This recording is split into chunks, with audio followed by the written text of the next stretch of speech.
Itangazo nimero 2/2025.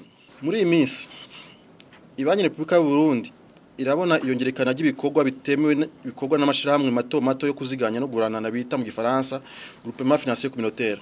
Aha twovuga ukwegenya amafaranga y'abanyagihugu bakemererwa kungukirwa inyungu z'umurengera. Ivyo navyo bikaba bijijwe n'itegeko rya banki nkuru y'igihugu inimero 14.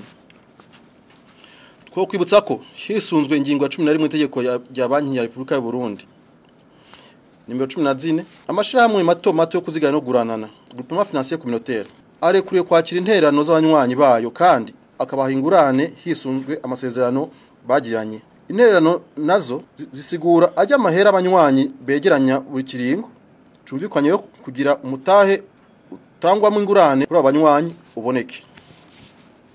Ariko hisunzwe ingingo ya 12 y'iryo tegeko rya banki ya Repubulika y'u Burundi amashirahamwe mato yo kuziganya no guranana groupement financier communautaire ntarekure gukora ibi bikurikira: kugururira amakonti abantu, kwegeranya amafaranga abitswa y'abatari abanywanyi bayo, kwakira imishahara, gutanga ingurane ku batari abanywanyi, gutanga inyungu ku mafaranga yegeranijwe, gusaba ingurane, kubika amahera y'abanywanyi mu nzu ayo mashirahamwe akoreramo, kugiranira n'amasezerano n'amashirahamwe yo kurungikiranira amafaranga, gukora ibikorwa byo kuvunja amafaranga, kwegeranya amafaranga mva makungu.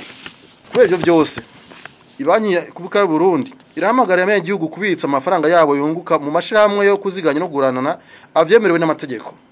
Ayo nayo ni amabanki n'amashirahamwe yo kuziganya no guranana ari mu mugwi wa mbere no gatatu w'amashirahamwe yo kuziganya no guranana, microfinance de la première et de la troisième catégorie mu gifaransa. Imigwi mito yo kuziganya no guranana ikora ibyo bikorwa bibi byo kwemerera inyungu abantu ku mafaranga babikije itegetswe gusubiza ayo mafaranga yabitswe muri ubwo buryo beneyo mu kiringo kitarenze amezi 3. Ibanki ya Repubulika y'u Burundi iboneyeho ko kujya guhimiriza umuntu wese yogira amakuru akwiye ku mashirahamwe mato yo kuziganya no guranana akora ibitemewe n'amategeko kubimenyesha Ibanki ya Repubulika y'u Burundi. Hisunzwe ingorane abenegihugu bagira biturutse kuri mwene ibyo bikorwa bitarekuwe kuko n'amashirahamwe mato amwe yo kuziganya no guranana bita mu gifaransa groupement financier communautaire. Ishirahamwe rito mwene iryo kurenga kuri ibyo rizohanwa hisunzwe amategeko agenga ico gisata kandi byongere rikurikiranwe n'ubutungane. Mu kurangiza twihweje ingendo mbi igaragazwa na bamwe mu batunganije amashirahamwe mato amwe yo kuziganya no guranana groupement financier communautaire mu kurenga ku mategeko agenga gisata c'amabanki n'amashirahamwe yo kuziganya no guranana.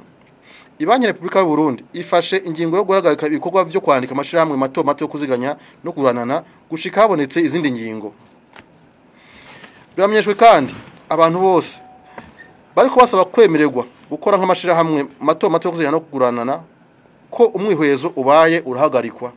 Hazobandanya gusa ibikorwa byo kwandika amashirahamwe mato yo kuziganya no guranana bita Cirque avec Vicoba nawe nuzi n'izindi zisa nizo ariko zisanzwe zifashwe mu mugongo mu itunganywa ryayo n'amashirahamwe adaharanira inyungu za politiki, amashengero canke abandi bunganira igihugu mu bijanye n'iterambere.